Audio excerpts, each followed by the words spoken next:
nasceu. Mas Valmiki escreveu primeiro, então Rama teve que seguir essa história, fosse como fosse. Como isso aconteceu? Parece um mistério, mas não é, se olharmos o tempo do ponto de vista oriental. Valmiki disse, conheço Rama, porque ele já nasceu antes em muitas eras. Vou criar a história, pois já conheço o tema, aquilo que é essencial. Irei colocar o que não for essencial na história. E Rama deve ter pensado, por que contradizer Valmiki? Por que ir contra o que esse velho homem disse? Vou seguir o que está escrito. E assim o fez. O Oriente vive imerso em mitos. Um mito significa um tema repetitivo, o essencial está sempre presente. No Ocidente os mitos não têm sentido. Se você puder provar que alguma coisa é mitológica, ela perde seu sentido. É preciso provar sempre que foram fatos históricos, que aconteceram dentro do tempo. É necessário ser absolutamente preciso. Como eu disse antes, este conceito linear de uma vida única cria ansiedade. Por isso, quando você fica em silêncio, sozinho, fica preocupado. Uma coisa é certa para você, o tempo está sendo desperdiçado. Você não está fazendo nada, está apenas sentado. Por que você está desperdiçando sua vida? E este tempo não pode ser recuperado, porque no Ocidente se ensina que tempo é dinheiro. Isto está absolutamente errado, porque a riqueza é criada pela escassez e o tempo não é escasso. Toda a economia depende da escassez. Se alguma coisa é escassa, ela se torna valiosa. Mas o tempo não é escasso, está sempre presente. Não é possível esgotá-lo, então o tempo não pode ser econômico e, portanto, não pode representar riqueza. Ainda assim, continuam ensinando que o tempo é uma riqueza que não deve ser desperdiçada, pois não voltará. Então, você não pode ficar sozinho, apenas sentado, durante 3 anos. Nem 3 meses, nem mesmo 3 dias, pois você terá desperdiçado esse tempo. E o que você está fazendo? Surge um segundo problema, porque no Ocidente ser não é muito valioso, mas fazer é valioso. Pergunta-se sempre o que você tem feito. Pois o tempo serve para fazer algo. Dizem, no Ocidente, que uma mente vazia é a morada do demônio. Você sabe disso e sua mente sabe disso. Então, ao sentar-se, sozinho, você fica amedrontado. Está perdendo tempo, não está fazendo nada. Você fica se perguntando, o que você está fazendo aqui? Está apenas sentado. Desperdiçando seu tempo. Como se ser, e apenas ser, fosse um desperdício. Você precisa fazer algo para provar que usou seu tempo. A diferença na forma de pensar está aí. Na antiguidade, sobretudo no Oriente, ser era o bastante. Não havia necessidade de provar mais nada. Ninguém iria perguntar, o que você tem feito? O seu ser já era suficiente, e era aceito como tal. Caso você fosse uma pessoa silenciosa, cheia de paz, de contentamento, estava tudo bem. Por isso, no Oriente, jamais foi pedido aos Samnezins que trabalhassem. E sempre pensamos que os Samnezins, aqueles que deixaram de lado todo o trabalho, eram melhores do que aqueles que estavam ocupados trabalhando. Isso jamais ocorreria no Ocidente. Se você não estiver trabalhando, é um vagabundo, um mendigo. Os hippies são um fenômeno recente, mas, de certa forma, o Oriente sempre teve uma mentalidade hippie. Criamos os maiores hippies do mundo. Buda e Mahavira, sem qualquer ocupação, sentados, meditando, aproveitando seu ser, apenas extraindo o contentamento de seu jeito de ser, sem fazer nada. Mas nós os respeitávamos, eram os seres supremos, os mais elevados. Buda era um pedinte, mas até os reis ajoelhavam-se a seus pés. No Oriente sempre foi totalmente diferente. O ser era respeitado. Não se perguntava o que a pessoa fazia, mas sim quem a pessoa era. E isso bastava.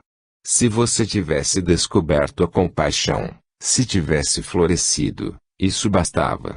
A sociedade devia ajudá-lo e servi-lo. Ninguém dizia que você deveria trabalhar ou que deveria criar algo. No Oriente, pensava-se que vivenciar seu próprio ser era a mais alta forma de criatividade, e a presença de um homem assim era valorizada. Ele poderia ficar anos em silêncio. Mavira passou 12 anos em silêncio. Não falava, não ia aos vilarejos, não via ninguém.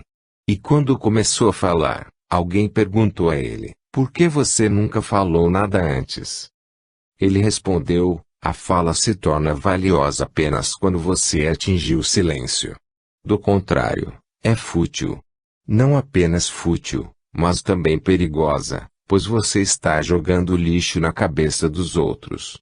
Foi esse o esforço que fiz, o de falar apenas quando toda fala houvesse cessado dentro de mim. Quando essa fala interior desaparecesse, eu poderia falar. Nesse momento, não seria uma doença. E todos podiam esperar, pois acreditavam em reencarnação. Há histórias de discípulos que vinham procurar um mestre e esperavam durante 30 anos, sem perguntar nada. Apenas esperavam até que o mestre dissesse: por que você veio? 30 anos é muito tempo, uma vida inteira desperdiçada, mas esperar durante 30 anos trará uma realização. Há ocidentais que vêm me procurar e dizem: estamos de partida esta tarde, então nos conte o segredo, nos diga como podemos nos tornar silenciosos. Desculpe, mas não podemos ficar, precisamos partir. Estão pensando de acordo com as categorias que aprenderam, café instantâneo traço, por isso acreditam que deve haver uma meditação instantânea, algum segredo que eu possa lhes contar e que resolva a questão. Não há segredo algum. É com tremo um longo esforço, que requer muita paciência. E quanto mais pressa você tiver, mais tempo levará. Lembre-se disso, se você não estiver com pressa, pode acontecer agora. Quando você não está com pressa, sua mente possui dentro de si a qualidade adequada, o silêncio está lá. Siga devagar com paciência. Não tenha pressa, pois o objetivo não está em algum outro lugar, mas sim dentro de você. Quando você não estiver com pressa, quando não estiver indo para lugar algum, irá senti-lo. No entanto, se estiver correndo, não poderá sentir nada, pois estará preocupado e tenso. No Japão, a meditação é chamada de zazen. Zazen significa apenas sentar sem fazer nada. Os monges zen têm que se sentar durante 6 horas por dia, às vezes mais. O mestre nunca lhes dá nada para fazer, eles apenas têm que ficar sentados. Foram treinados para sentar, sem pedir nada para fazer, nem mesmo um mantra. Apenas sentar. Parece fácil, mas na prática é muito duro, porque a mente pede algum trabalho, algo para fazer. E a mente fica dizendo: por quê? Por que perder tempo? Por que ficar aqui, apenas sentado? O que irá acontecer só por estar sentado? Ainda assim, durante muitos anos, o aprendiz permanece sentado, dia após dia. Então, aos poucos, a mente se cansa de você, se cansa de não ser ouvida e para de perguntar.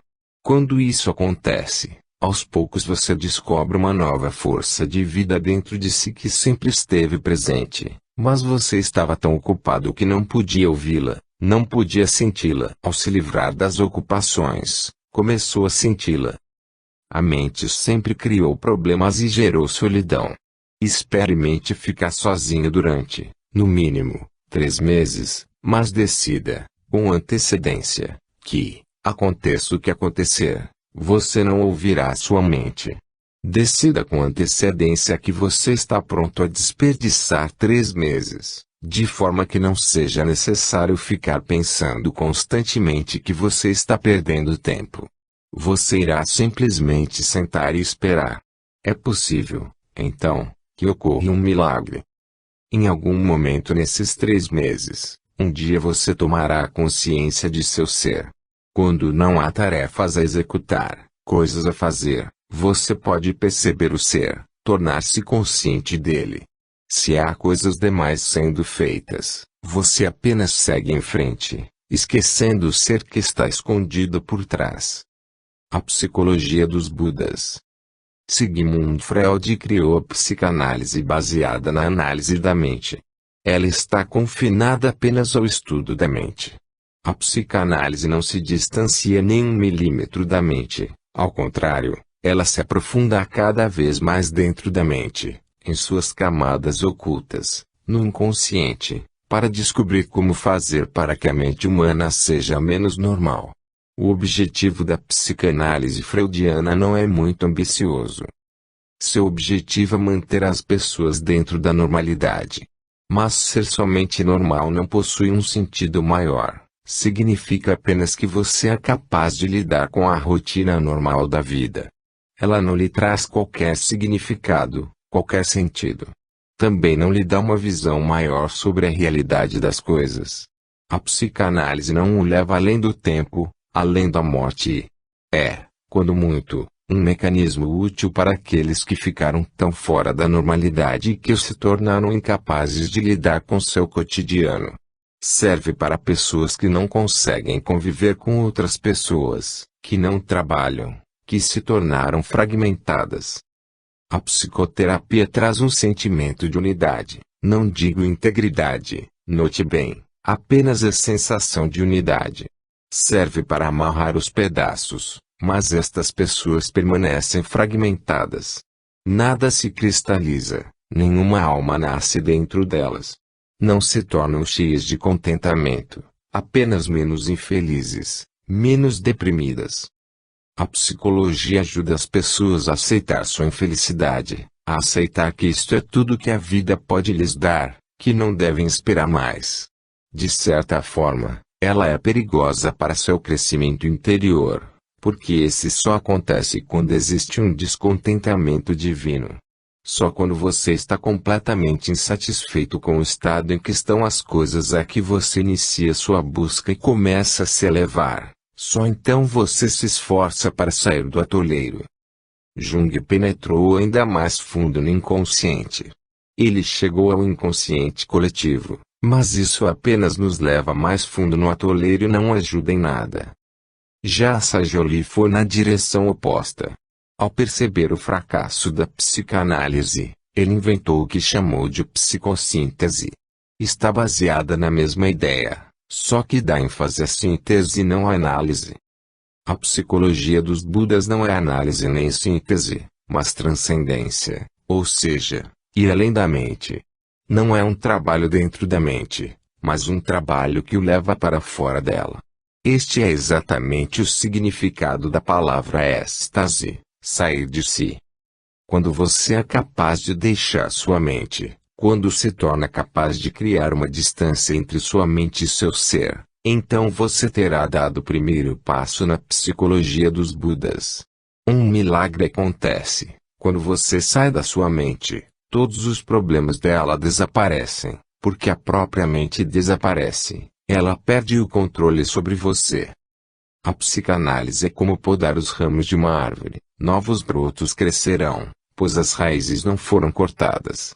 E a psicossíntese é como colar os ramos caídos de volta na árvore. Isso também não trará vida aos ramos, que continuarão com um aspecto feio. Eles não estarão verdes, não farão parte da árvore, estarão apenas colados a ela.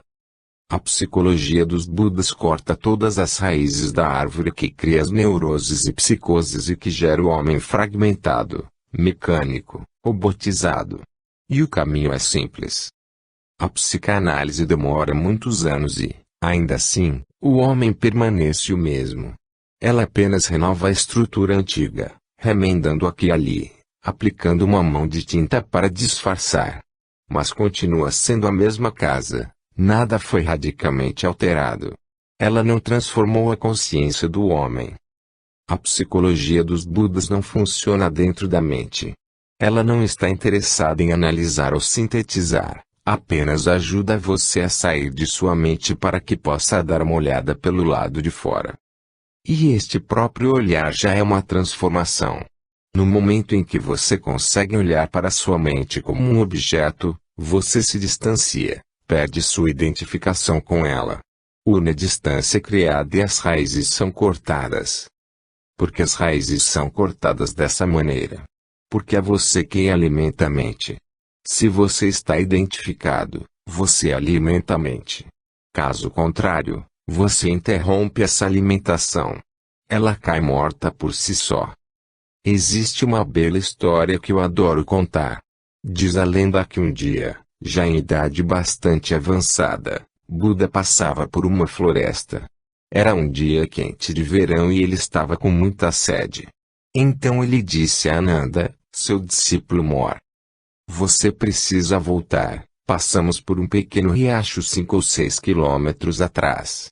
Vá, leve a minha vasilha de esmolas e me traga um pouco de água. Estou com sede e cansado. Ananda retornou, mas, ao chegar ao local, percebeu que alguns carros de bois haviam atravessado o riacho, revolvendo o leito de folhas secas e deixando a água enlameada. Já não era mais possível beber daquela água, ela estava muito suja. Ele voltou com as mãos vazias dizendo: você precisa esperar um pouco. Eu vou seguir adiante, pois ouvi falar de um grande rio apenas 3 ou 4 quilômetros daqui. Eu trarei água de lá. Mas Buda insiste dizendo: volte e traga água do mesmo riacho. Ananda não conseguia entender tanta insistência, mas, se o mestre estava ordenando, o discípulo obedeceria. Assim, ele retornou ao riacho, mesmo sabendo do absurdo que seria caminhar 5 ou 6 quilômetros, sabendo que a água não era boa para ser bebida. Ao retornar, Buda disse: e não volte se a água ainda estiver suja. Se estiver suja, simplesmente sente à margem do riacho e permaneça em silêncio. Não faça nada, não entre no riacho. Apenas sente à margem em silêncio e observe. Cedo ou tarde a água estará límpida novamente. Você poderá encher a vasilha e voltar. Ananda retornou ao local. Buda estava certo, a água estava quase límpida, as folhas tinham sido levadas, a sujeira tinha assentado. Mas ainda não estava absolutamente límpida. Assim, ele se sentou à margem e apenas observou o rio fluir. Lentamente, ele se tornou transparente como um cristal e Ananda retornou dançando. Ele havia entendido por que Buda fora tão insistente, pois na sua insistência Buda havia deixado uma mensagem que ele compreendera. Ananda entregou a água a Buda e o agradeceu, tocando seus pés. Buda então disse: o que você está fazendo? Sou eu quem deveria agradecê-lo por ter me trazido água. Ananda retorquiu: agora eu entendo. No início, eu estava com raiva. Eu não demonstrei, mas estava com raiva porque achava que era absurdo voltar. Agora, entendi a mensagem. Sentado à margem do riacho, me dei conta de que a mesma coisa acontece com minha mente. Se eu mergulhar no rio, eu o sujarei novamente. Se eu mergulhar na mente, apenas criarei mais barulho, mais problemas serão desenterrados e irão começar a aparecer. Aprendi a técnica simplesmente ao sentar à margem. Fique sentado à margem de sua mente, observando sua sujeira, seus problemas, suas folhas podres, mágoas, feridas, memórias, desejos. Sente-se despreocupadamente à margem de tudo e aguarde um momento em que tudo estará límpido novamente. Isto acontecerá por si só porque, no momento em que se sentar à margem de sua mente, você não estará mais transmitindo energia para ela. Essa é a verdadeira meditação. A meditação é a arte da transcendência. Freud falou em análise, a Sajolie em síntese. Os Budas sempre falaram em meditação e consciência. O que há de tão especial nesse terceiro tipo de psicologia? Meditação, percepção, observação, testemunho, isso é único. Você não precisa de um psicanalista. Você pode fazer isto sozinho. Na verdade, você tem que fazer isto sozinho. Não é preciso nenhum manual, pois o processo é simples quando executado, caso contrário, parece muito complicado. A própria palavra meditação assusta muitas pessoas, pois elas pensam que é algo difícil e árduo. Sim, se você não meditar, fica tudo muito difícil e árduo. É como nadar. No início, parece muito difícil, mas depois que você descobre o processo vê que é simples. Nada pode ser mais simples do que nadar. Não é uma forma de arte, é tão espontâneo e natural. Tome maior consciência de sua mente. Ao fazer isso, você também tomará consciência de que você não é a mente. E este é o início da revolução. Você começa a se elevar mais e mais. Você deixa de estar atrelado à mente, que funciona como uma pedra que o detém. Ela o prende dentro de um campo gravitacional. No momento em que você se liberta da mente, quando a gravidade perde seu poder sobre você, você entra no campo de Buda. Entrar no campo de Buda significa entrar no mundo da levitação. Você começa a flutuar. A mente, no entanto, continua a puxá-lo para baixo. Assim, não é uma questão de analisar ou sintetizar. É simplesmente uma questão de tomar consciência. É por isso que no Oriente não foi desenvolvida uma psicoterapia como a de Freud, Jung Adler, e outras tantas disponíveis no mercado atualmente. Nunca desenvolvemos psicoterapias porque sabemos que elas não curam. Elas podem ajudá-lo a aceitar suas feridas, mas não podem curá-las. A cura só acontece quando você não está mais preso à mente. Quando está desconectado da mente, sem identidade, completamente desatrelado, a escravidão termina e a cura pode acontecer. A verdadeira terapia é a transcendência, e não apenas a psicoterapia. Não é um fenômeno limitado à psicologia, é muito maior do que isto, é espiritual. E pode curá-lo no mais fundo de seu ser. Autopercepção e não autoconsciência. A autoconsciência é uma doença, enquanto a autopercepção é saúde. Qual é a diferença? As palavras aparentemente querem dizer a mesma coisa. Podem até significar a mesma coisa, mas, quando as uso, são diferentes. Quando falo em autoconsciência, a ênfase está no eu. Quando falo em autopercepção, estou falando de percepção.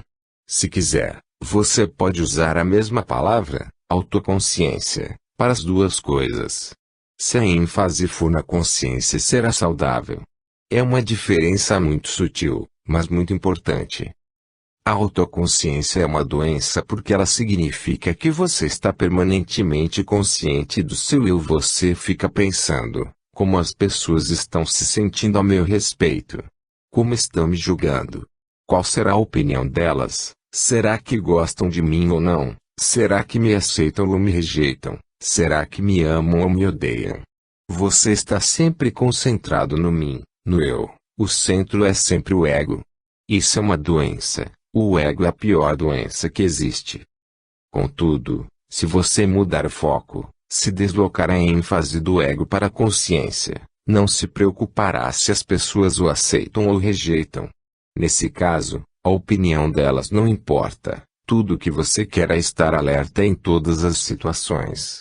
Assim, não é importante se elas o amam ou odeiam, se o consideram um santo ou um pecador, nada disso importa.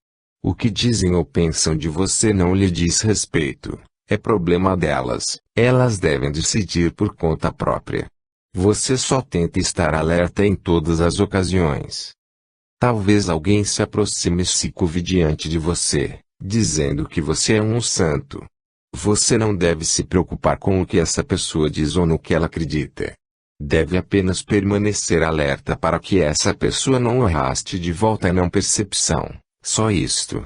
Da mesma forma, se alguém o insultar e agredir, não se importe com isso.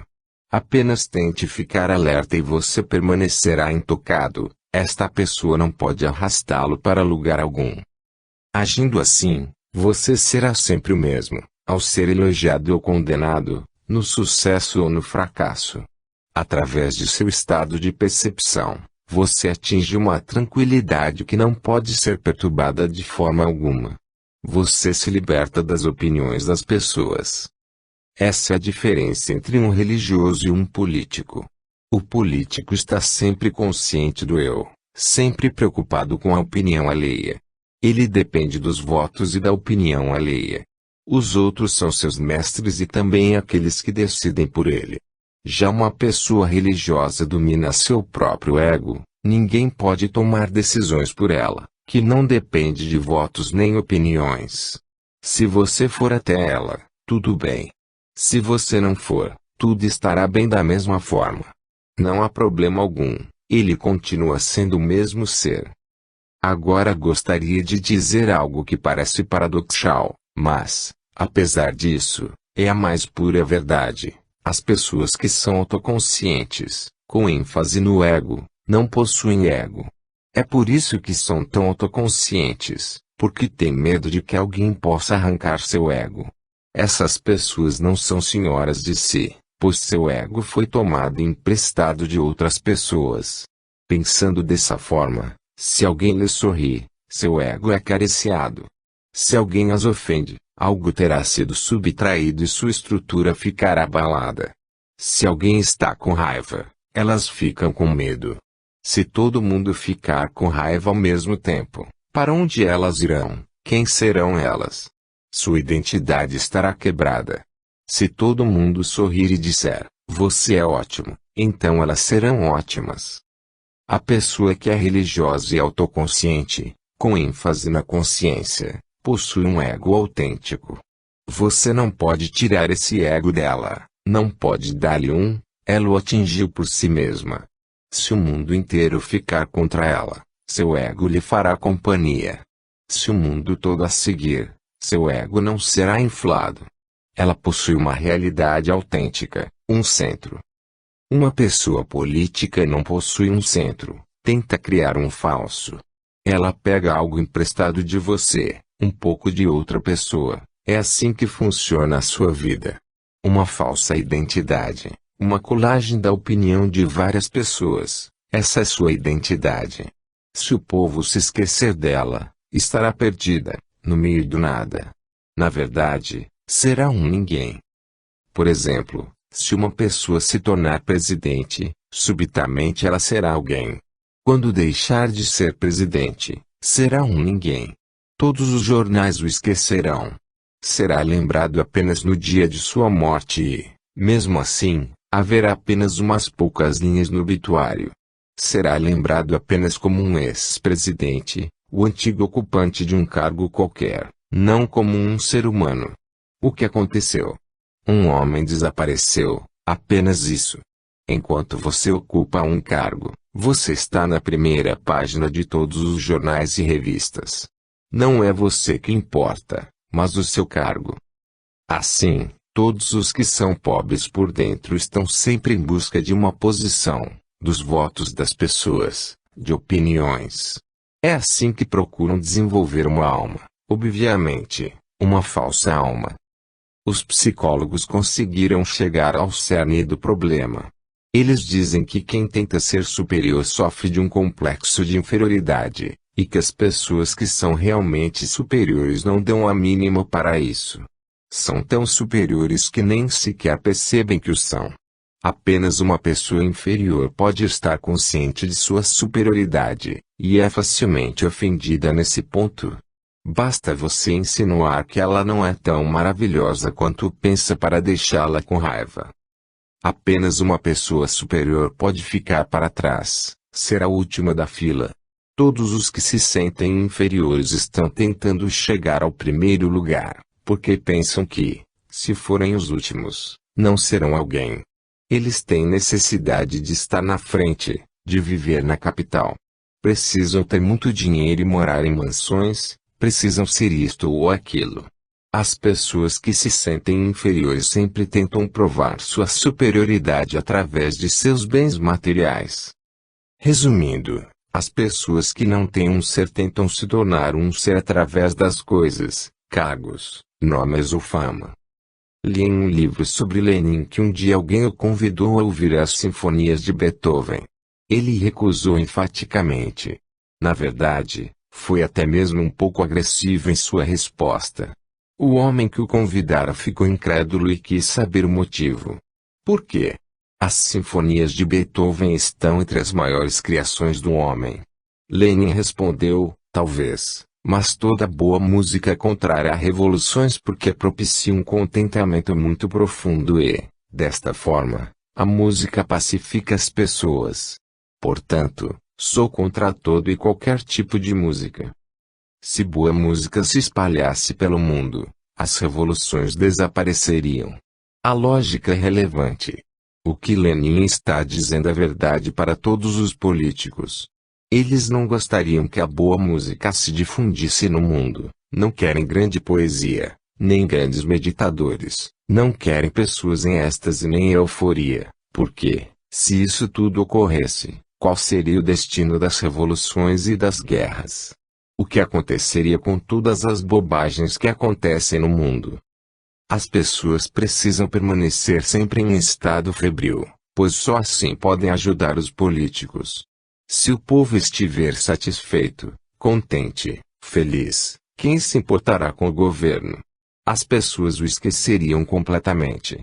Elas apenas iriam querer dançar, ouvir música e meditar. Neste cenário, que importância teria o presidente americano? Nenhuma. Mas quando as pessoas que não têm um eu não estão satisfeitas, elas continuam a apoiar outros eus porque esta é a única maneira que tem para obter apoio para as suas próprias existências. Lembre-se de que a autoconsciência, com ênfase no ego, é uma doença muito grave e profunda. Você deve se livrar dela. A autoconsciência, com ênfase na consciência, é uma das coisas mais sagradas que existem no mundo porque pertence a pessoas sadias, que alcançaram seu centro.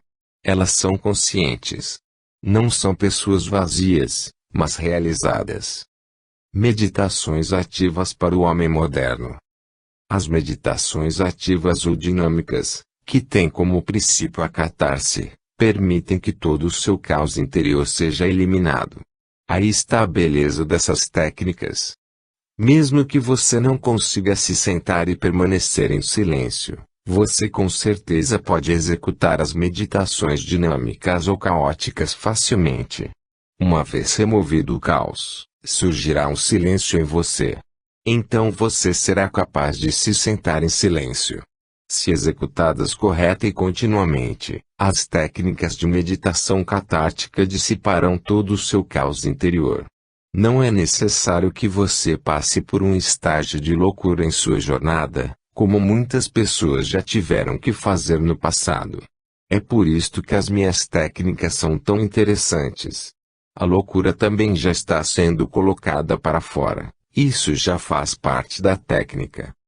É interessante notar que Patanjali, o fundador da yoga, não desenvolveu nenhum método catártico.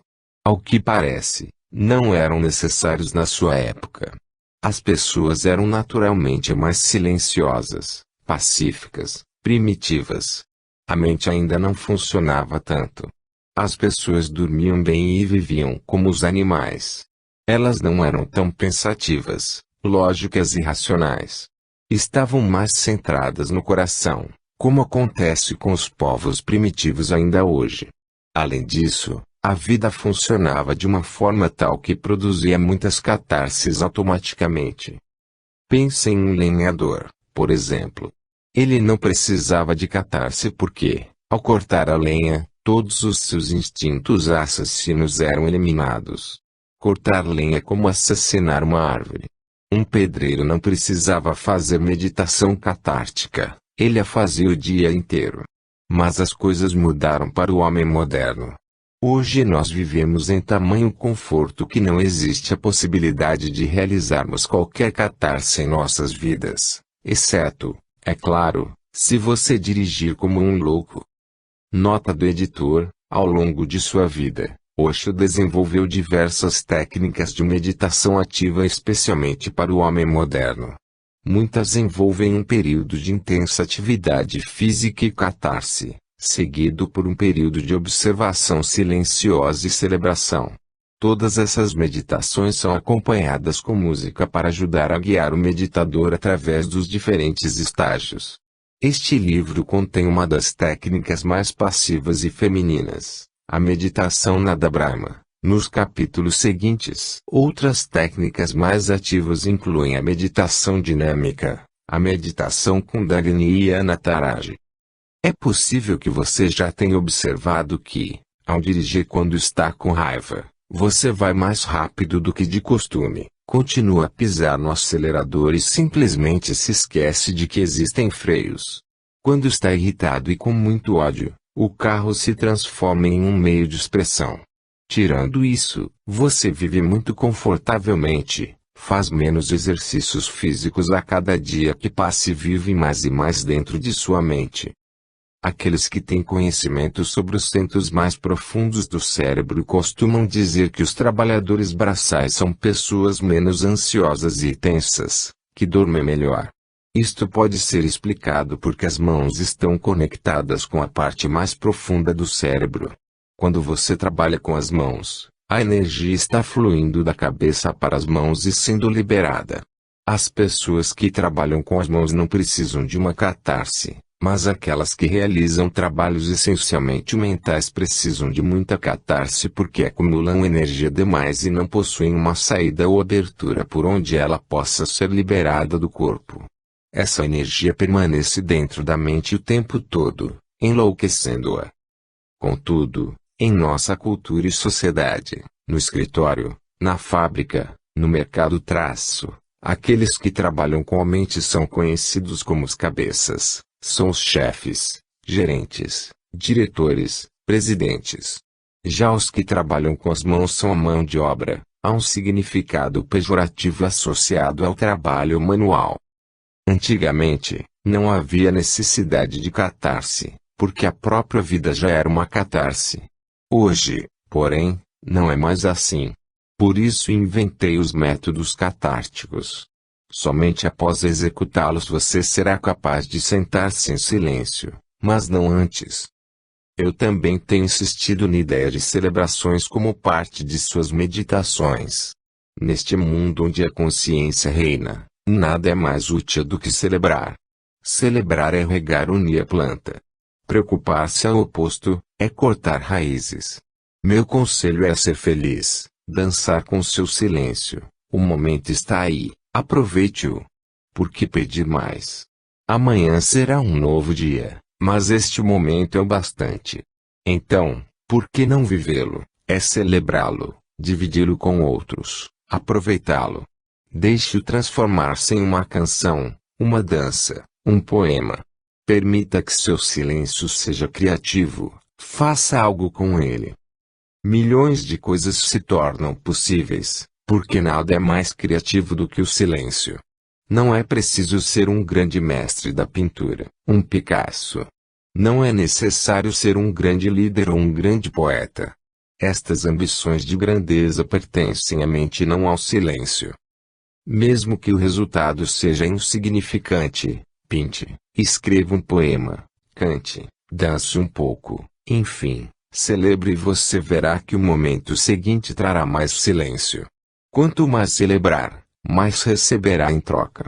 Quanto mais compartilhar, mais será capaz de receber. A cada momento esse movimento cresce.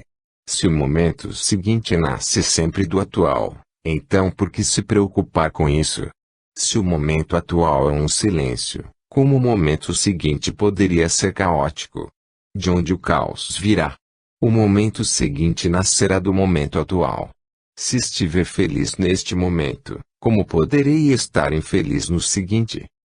Se quiser que o momento seguinte seja triste, então você precisa estar infeliz no momento atual, porque a infelicidade só gera mais infelicidade. Da mesma forma, somente a felicidade pode gerar felicidade. Não importa o que você queira colher no próximo momento, você deve plantá-lo imediatamente. Quando você permite que a preocupação exista, você começa a pensar que o caos também existirá, e ele virá, de fato, porque você mesmo já o trouxe. Você é obrigado a colher aquilo que plantou. Lembre-se disso, que é algo realmente estranho. Quando você está triste, nunca pensa que sua tristeza pode ser imaginária. Jamais encontrei uma pessoa triste que me dissesse que sua tristeza talvez fosse imaginária. A tristeza é absolutamente real. Mas, e a felicidade? Imediatamente algo sai errado e você começa a pensar, talvez ela seja imaginária. Sempre que você está tenso, jamais pensa que sua tensão e angústia possam ser uma fantasia. Se pudesse, elas desapareceriam. Assim, se você pensa que seu silêncio e sua felicidade são imaginários, eles desaparecerão. Tudo o que se percebe como real torna-se real. Tudo o que se percebe como irreal torna-se real. Lembre-se de que você é o criador de todo o mundo a seu redor.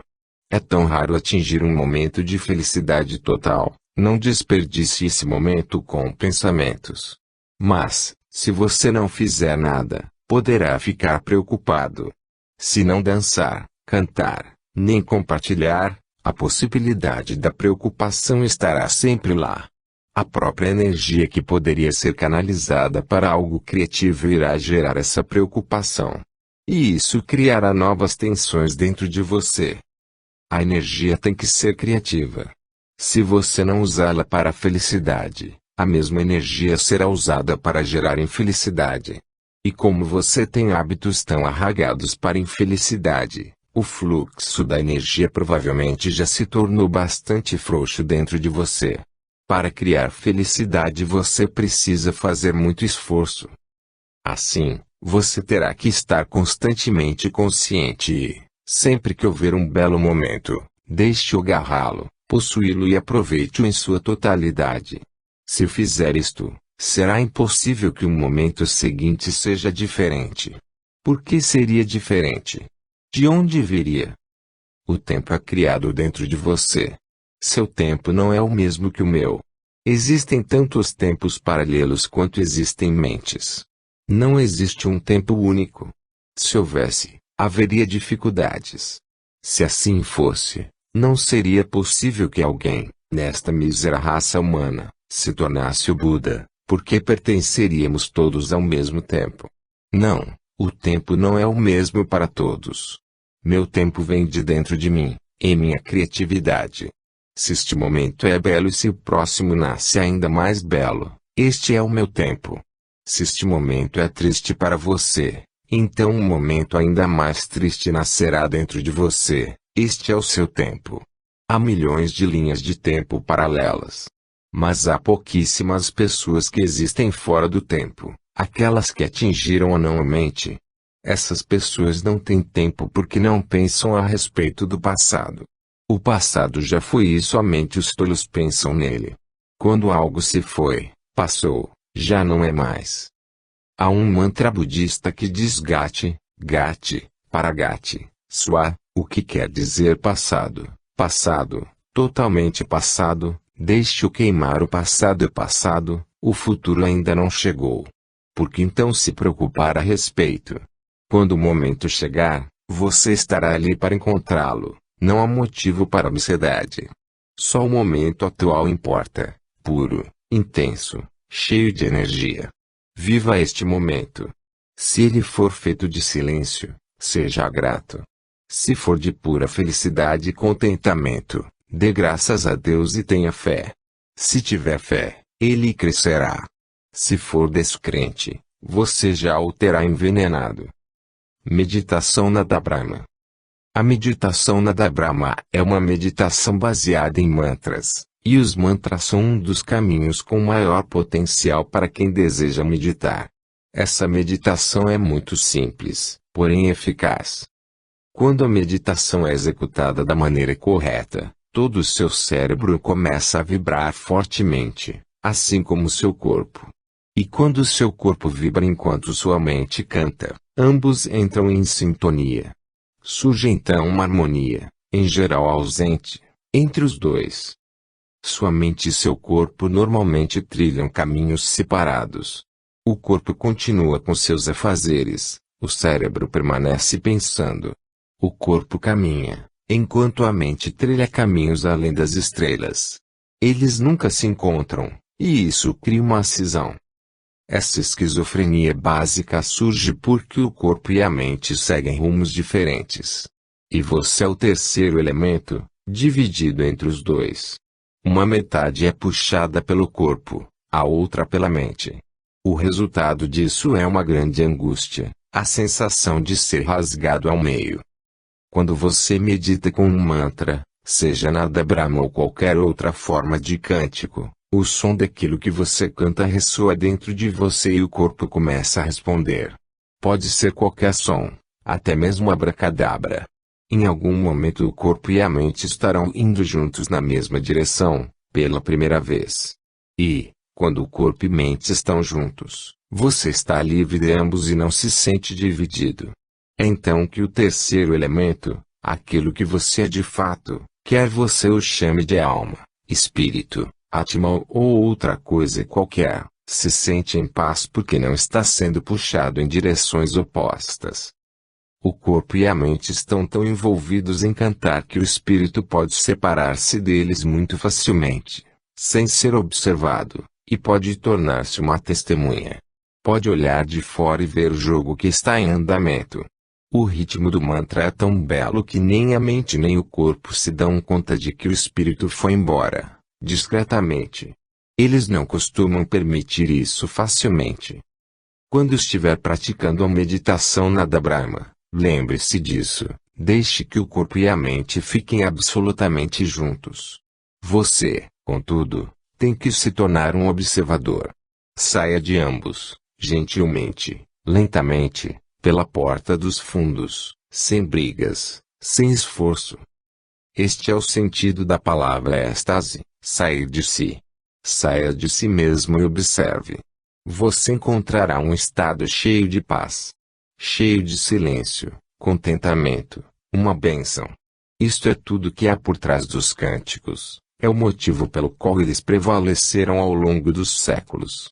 Nunca houve uma religião que não usasse cânticos e mantras. Há, contudo, um perigo. É preciso sair. Caso contrário, se você não se tornar um observador, você terá compreendido mal. Se você ficar preso à embriaguez do corpo e da mente, se seu espírito também ficar bêbado, nesse caso os cânticos serão inebriantes, intoxiantes. Serão cantigas de ninar, que lhe trarão um bom sono e nada mais. Funcionarão como tranquilizantes. Isso é bom, e não há nada de errado aí, mas também não há qualquer valor real. Lembre-se, então, desta cilada, que deve ser evitada. Os cânticos são tão bonitos que talvez você queira se perder em meio a eles. Se você se perder, terá aproveitado um ritmo interno. Terá sido uma boa experiência da qual você terá gostado, mas terá sido apenas uma droga, uma viagem lisérgica. Os cânticos provocam mudanças químicas no corpo não muito diferentes daquelas provocadas pela maconha ou pelo LSD. Um dia, quando as pesquisas sobre meditação houverem sido aprofundadas, será descoberto que os cânticos criam mudanças químicas, da mesma forma como o jejum também cria mudanças químicas.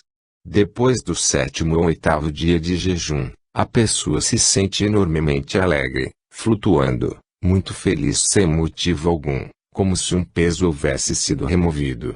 Seu corpo está passando por uma mudança química. Sou contra o LSD, assim como sou contra jejuar. E se os cânticos forem usados como uma droga, também sou contra isso. Você não deve usar o som, o cântico, o mantra, como um elemento para intoxicar seu ser. Deixe que seja um intoxiante para o corpo e a mente, mas saia de dentro deles antes que você seja afetado. Fique de fora e observe. Você verá o corpo balançando, a mente em paz extrema e muito calma. Observe de fora, alerta como uma chama. Lembre-se, se você dormir, não será meditação. Meditação significa percepção e estado de alerta. Instruções para meditação Nada Brahma. Nada Brahma é uma antiga técnica tibetana, originalmente praticada nas primeiras horas da manhã. Pode ser praticada a qualquer hora do dia, a sós ou acompanhado, mas seu estômago deverá estar vazio e você deverá permanecer inativo durante pelo menos 15 minutos após a meditação. A meditação dura 1 hora e tem 3 estágios. Você recebe junto com este livro um 400 para ajudá-lo a meditar. Primeiro estágio, 30 minutos.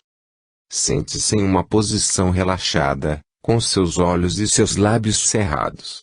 Comece a emitir um som, suficientemente alto para ser percebido por outras pessoas e para criar uma vibração em todo o seu corpo. Se quiser, visualize um vaso ou um tubo vazio, preenchido apenas com as vibrações desse som. Haverá um ponto em que o som continuará por conta própria e você se tornará o ouvinte. Não é necessário fazer nenhuma respiração especial e você pode alterar o tom ou mover seu corpo suave e lentamente caso queira. Segundo estágio, 15 minutos. Este segundo estágio é dividido em duas sessões de 7 minutos e meio. Na primeira metade, mova as mãos, palmas para cima, fazendo um movimento circular. Começando no centro do abdômen, cerca de 4 dedos abaixo do umbigo, as duas mãos devem mover-se para frente e depois separar-se, fazendo 2 círculos largos que se espelhem à esquerda e à direita. O movimento deve ser tão lento que em alguns momentos pareça não haver movimento algum. Sinta a energia fluindo de você para o universo. Após 7 minutos e meio, vire a palma das mãos para baixo e comece a movê-las na direção oposta. Agora, as mãos irão aproximar-se ao chegar perto do centro do abdômen e irão separar-se, fazendo um círculo para fora na direção dos lados do corpo. Sinta a energia entrando em você. Assim como no primeiro estágio, não reprima eventuais movimentos suaves e lentos do restante do corpo. Terceiro estágio, 15 minutos. Sente-se ou deite absolutamente quieto e imóvel. Observação importante: ao praticar este estágio ouvindo o 400 que acompanha este livro, você perceberá que a terceira faixa do 400 é silenciosa, não tocando qualquer música. Ao final dos 15 minutos de silêncio desta faixa, você ouvirá o som de 3 sinos marcando o final deste estágio. Nada Brahma para casais. O casal deve sentar-se de frente um para o outro, ambos cobertos por um lençol e segurando as mãos em posição cruzada. É melhor não usar nenhuma outra roupa.